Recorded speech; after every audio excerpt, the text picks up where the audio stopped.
Salam hangat untuk Anda, pendengar kami. Selamat datang kembali di sesi eksplorasi kita yang dirancang khusus dari sumber-sumber yang Anda bagikan. Ya, halo semuanya. Hari ini kita mau menyelami bab 4 dari buku Everybody Lies, karya Seth Stephens David Witz. Judul babnya ini lumayan bikin penasaran. Digital Truth Serum atau Serum Kejujuran Digital. Betul. Dan misi kita hari ini adalah membongkar gimana sih jejak-jejak anonim yang kita tinggalkan di internet, utamanya lewat mesin pencari kayak Google gitu, bisa berfungsi kayak semacam serum kejujuran. Serum kejujuran ya. Iya, alat ini tanpa kita sadari kayak ngebuka tirai ke sisi-sisi tersembunyi sifat manusia. Pikiran, ketakutan, hasrat, hal-hal yang jarang banget kita tunjukin di depan umum. Betul sekali. Pernah nggak sih kepikiran sama Anda, apa yang Anda ketik di kolom pencarian Google, pas lagi nggak ada yang lihat, itu mungkin gimana ya, jauh lebih jujur, lebih apa adanya, dibanding jawaban pas ngisi survei formal atau citra yang Anda bangun di media sosial. Iya kan? Nah, kita bakal lihat nih betapa mengejutkannya dunia yang terungkap dari data-data ini. Inti gagasannya tuh sebenarnya kontras yang, luar biasa. Di satu sisi, ada persona publik kita. Versi diri yang udah dipoles, yang pengen kita tampilin waktu job survei, atau pas main Facebook misalnya. Yang paling bagus lah ya pokoknya. Nah, itu dia. Terus di sisi lain, ada perilaku dan pencarian online kita pas kita ngerasa aman, anonim. Nah, jejak digital inilah yang sama Stephens David Witz disebut sebagai serum kejujuran digital. Oke, orang itu seringkali nggak sepenuhnya jujur kalau lagi disurvei. Iya juga ya. Buku ini ngasih contoh klasik banget. Orang ngaku lebih sering ke perpus, nyumbang lebih banyak, atau IPK-nya lebih tinggi dari kenyataannya. Kenapa? Ya karena ada keinginan dasar buat kelihatan baik aja. Tapi di ruang digital yang anonim, kayak pas kita lagi googling atau buka-buka situs tertentu, dinamikanya jadi beda banget. Anonimitas ini malah mendorong tingkat kejujuran yang kadang ya ampun, brutal. Brutal ya? Ya, dan menariknya ini nggak selalu berarti orang itu sengaja nipu pas survei loh. Kadang pencarian mereka itu ngungkapin kekhawatiran atau keinginan bawah sadar yang bahkan belum mereka akui ke diri sendiri. Wah, ini menarik. Contohnya gimana tuh? Misalnya nih, seseorang mungkin mulai nyari-nyari gejala depresi jauh sebelum dia siap ngakuin bahkan ke dirinya sendiri.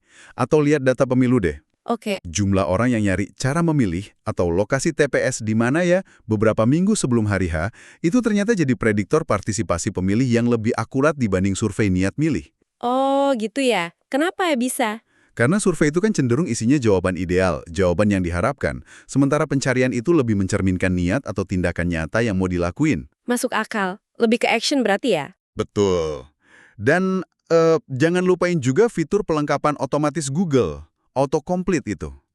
Itu bisa jadi jendela yang jujur aja agak ngeri sih ke dalam pikiran kolektif kita. Gimana tuh maksudnya? Buku ini nyebutin, kalau Anda mulai ngetik apakah normal ingin, salah satu saran paling atas itu biasanya membunuh. Serius? Iya.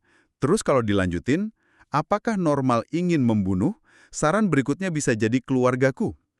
Ini bukan berarti banyak orang beneran mau ngelakuin ya, tapi nunjukin betapa gelapnya kadang pemikiran sesaat yang dicari orang pas mereka ngerasa nggak ada yang ngawasin. Wow, oke. Tadi kita udah singgung soal kejujuran yang mengejutkan ini. Coba kita lihat gimana ini terungkap dalam topik yang sangat pribadi dan seringkali dianggap tabu. Seksualitas. Gimana serum kejujuran digital ini ngebongkar hasrat manusia? Nah ini seru nih. Buku ini mulai dengan perkiraan populasi gay di Amerika Serikat. Oke. Data dari pencarian porno gay itu nunjukin angka sekitar 5% pria mengidentifikasi atau tertarik sama sesama jenis. Angka ini secara konsisten lebih tinggi dibanding hasil survei yang cuma sekitar 2,5% atau data dari profil Facebook yang mirip-mirip juga 2,5%. Jauh juga ya bedanya. Kenapa bisa gitu? Ya itu tadi, tekanan sosial di dunia nyata atau di platform semi-publik kayak Facebook itu kan jauh lebih gede.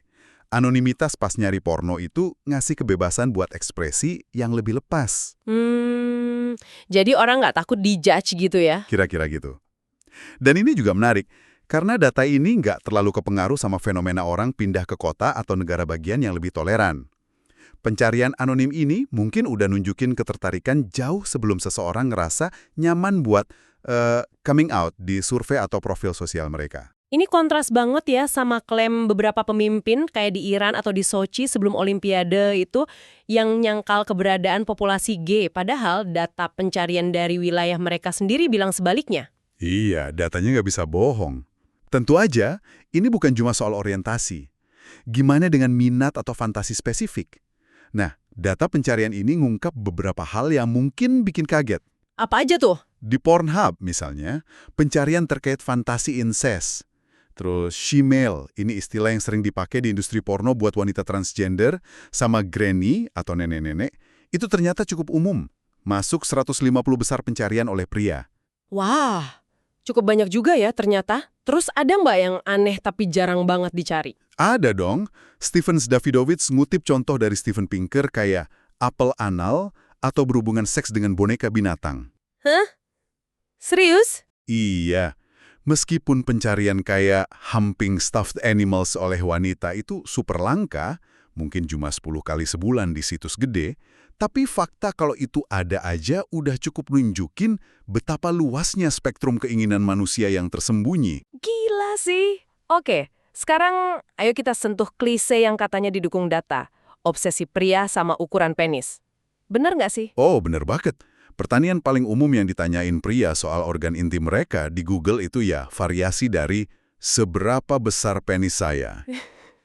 Ironisnya, buku ini nyatet mereka lebih sering nanya ke Google daripada ngukur sendiri pakai penggaris.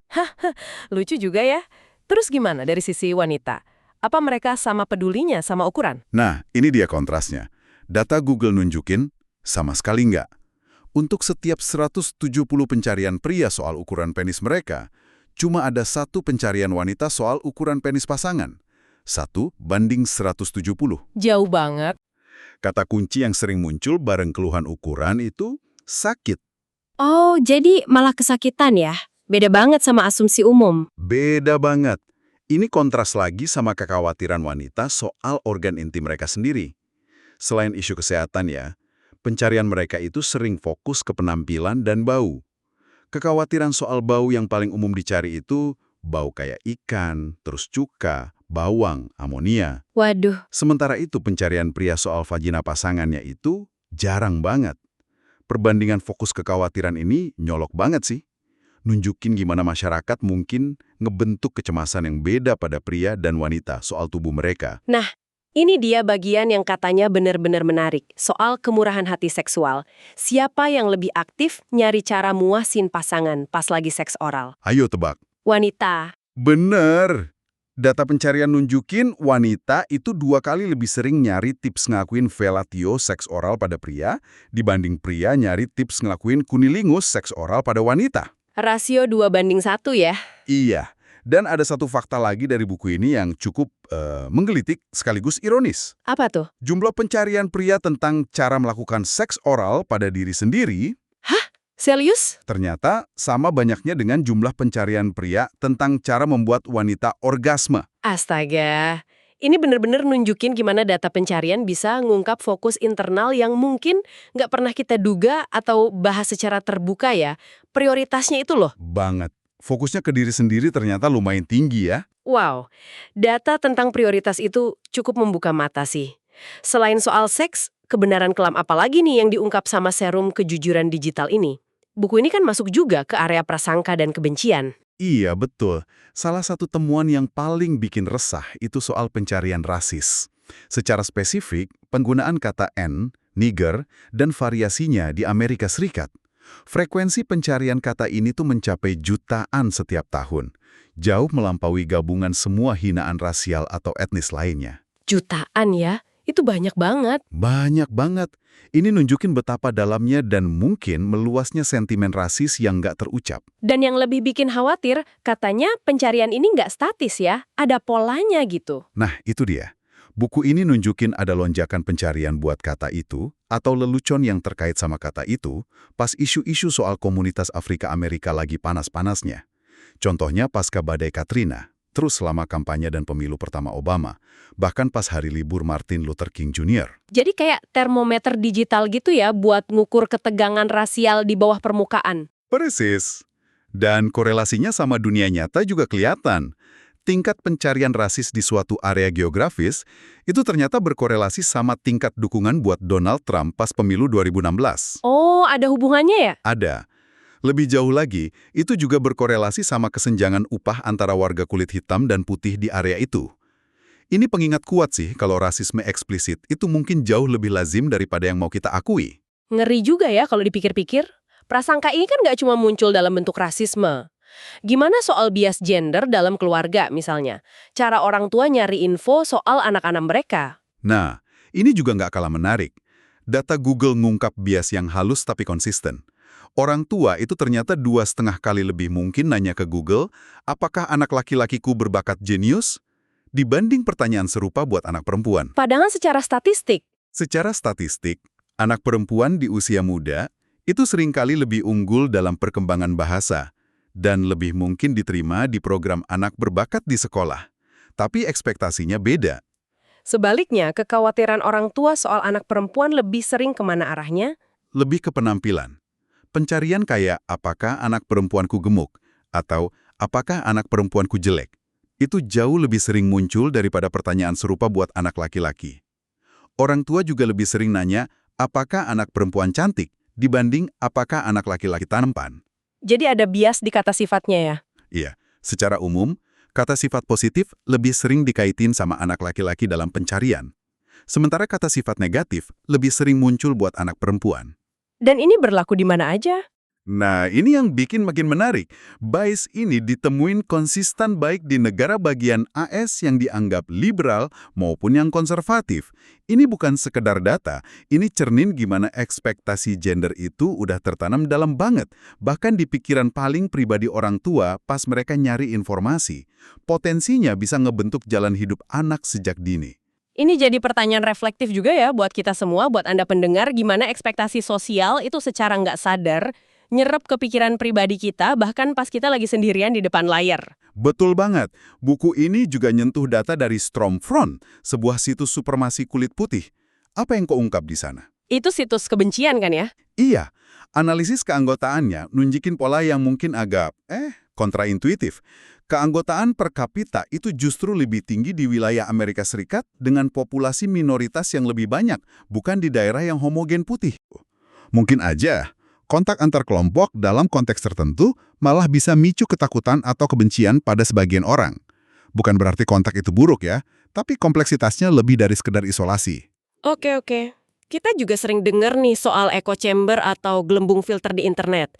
Katanya orang cuma lihat pandangan yang sama terus sama mereka. Apa data dari buku ini ngedukung gagasan segregasi ekstrim ini? Temuan yang dikutip di buku ini, meskipun dari periode 2004-2009, jadi perlu dicatat ya waktunya, ngasih gambaran yang lebih, gimana ya, bernuansa. Gimana tuh? Waktu itu, situs berita mainstream gede kayak Yahoo News, MSNBC, CNN, itu masih mendominasi konsumsi berita online secara keseluruhan. Mayoritas orang tuh masih terpapar sama sumber berita yang relatif beragam.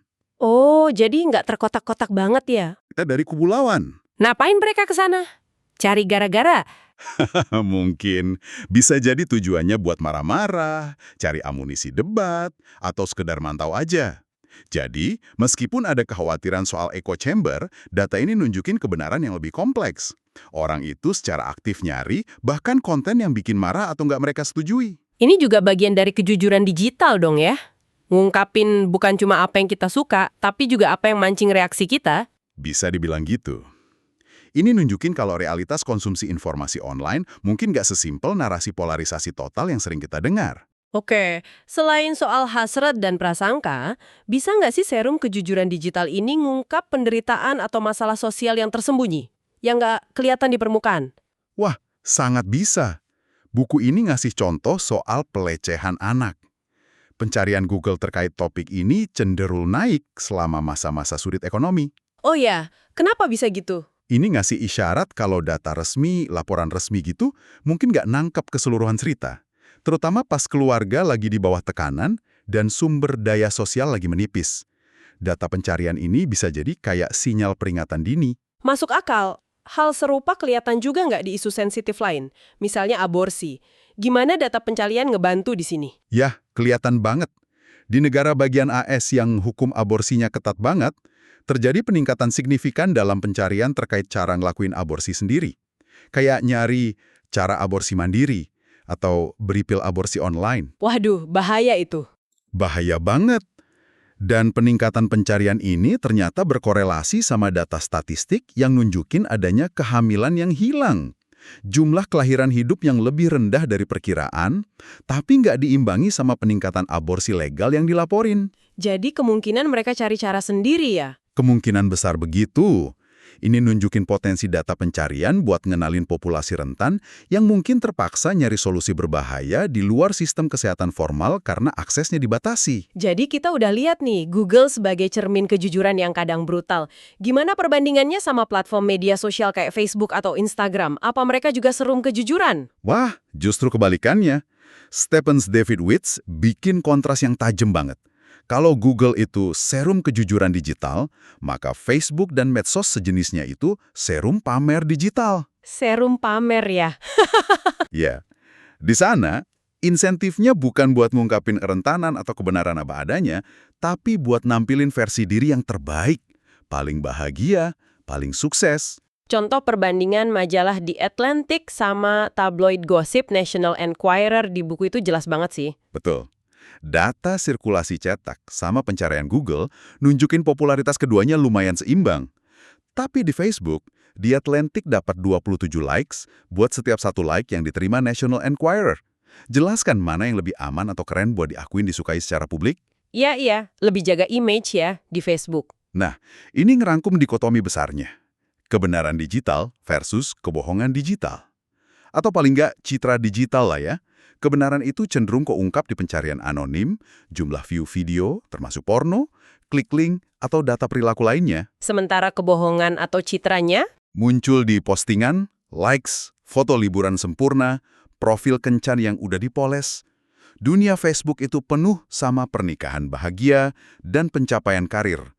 Sementara dunia Google dipenuhi pencarian soal masalah hubungan, kecemasan finansial, atau ya konsumsi konten pribadi tadi. Kontrasnya kuat banget ya. Gimana konsep tindakan versus kata-kata ini berlaku di luar kehidupan pribadi? Misalnya dalam bisnis. Nah, kisah peluncuran fitur Newsfeed Facebook tahun 2006 itu studi kasus yang sempurna banget. Oh, yang waktu itu banyak protes ya? Betul. Pas diluncurin, ada gelombang protes vokal dari sebagian kecil pengguna yang ngerasa privasi mereka dilanggar. Muncul grup-grup protes anti-Newsfeed. Tapi Mark Zuckerberg dan timnya tetap jalan terus. Kenapa? Karena mereka punya akses ke serum kejujuran versi mereka sendiri, data perilaku pengguna. Tepat sekali. Metrik internal mereka, jumlah klik per pengguna, waktu yang dihabisin di situs, tingkat interaksi sama postingan, semuanya melonjak drastis setelah Newsfeed diluncurin. Oh, jadi meskipun ada yang teriak-teriak nolak, Tindakan mayoritas pengguna nunjukin kalau fitur itu sebenarnya menarik banget dan bikin mereka lebih terlibat. Data itu mengungkap apa yang orang lakukan, bukan cuma apa yang mereka katakan. Ini pelajaran penting banget buat siapa aja yang nyoba mahamin pelanggan atau audiens. Perhatiin perilaku mereka, jangan cuma dengerin keluhan atau pujian aja. bener juga. Jadi, setelah kita menjelajahi semua ini, apa artinya nih buat Anda, pendengar kami? Kita udah lihat gimana jejak digital anonim kita bisa jadi cermin yang luar biasa kuat. Kadang indah, seringkali bikin gak nyaman, bagi sifat dasar manusia dan jiwa kolektif kita. Intinya sih, serum kejujuran digital ini bekerja dengan cara ngungkapin hasrat, ketakutan, bias, dan bahkan penderitaan yang seringkali kita sembunyiin rapat-rapat dari pandangan publik. Buku ini nunjukin setidaknya 2 manfaat gede dari pemahaman ini. Apa aja tuh? Pertama, kesadaran kalau orang lain juga punya pikiran atau kekhawatiran aneh yang sama, itu bisa ngurangin rasa terisolasi. Tahu kalau Anda nggak sendirian dalam kecemasan atau keinginan tertentu, itu bisa sangat melegakan. Oh iya, bener juga. Jadi nggak ngerasa aneh sendiri gitu ya? Betul. Kedua, data ini ngebantu kita ngenalin masalah sosial yang tersembunyi, kayak bias gender orang tua tadi, atau praktik aborsi nggak aman, yang mungkin luput dari pantauan data tradisional. Dan ini ngingetin kita sama salah satu mantra paling penting dari buku ini ya. Jangan pernah bandingkan isi kepala atau pencarian Google Anda dengan postingan media sosial orang lain. Nah, itu dia Penting banget itu. Yang satu itu jendela ke dalam diri yang paling mentah, nggak kesaring. Yang satu lagi itu etalase yang udah dipoles hati-hati. Memang sih, data ini banyak nunjukin sisi gelap kemanusiaan, prasangka, ketakutan, keinginan tersembunyi. Ya, tapi kayak yang ditekankan di buku ini juga, pengetahuan itu adalah kekuatan. Ngakuin adanya masalah-masalah ini, baik dalam diri kita maupun di masyarakat, itu langkah pertama yang mutlak perlu buat mulai ngatasinnya. Ini ngebawa kita ke sebuah pemikiran akhir nih buat Anda renungkan. Mengingat betapa bedanya dunia nyata yang keungkap dari data anonim ini dibanding sama citra publik yang kita semua proyeksiin, gimana cara terbaik kita gunain serum kebenaran digital ini? Maksudnya gimana? Ya, gimana kita bisa manfaatin ini baik secara pribadi buat lebih mahamin diri sendiri dan orang lain, maupun sebagai masyarakat buat ngenalin dan ngatasin masalah sosial, tapi tanpa kehilangan empati atau malah jadi sinis sama sesama manusia. Wah, pertanyaan yang dalam banget tuh. Penting buat direnungin bareng-bareng. Sebuah pertanyaan penting untuk dibawa pulang. Terima kasih banyak Anda sudah menyimak eksplorasi mendalam kita kali ini. Ya, terima kasih semuanya. Sampai jumpa lagi.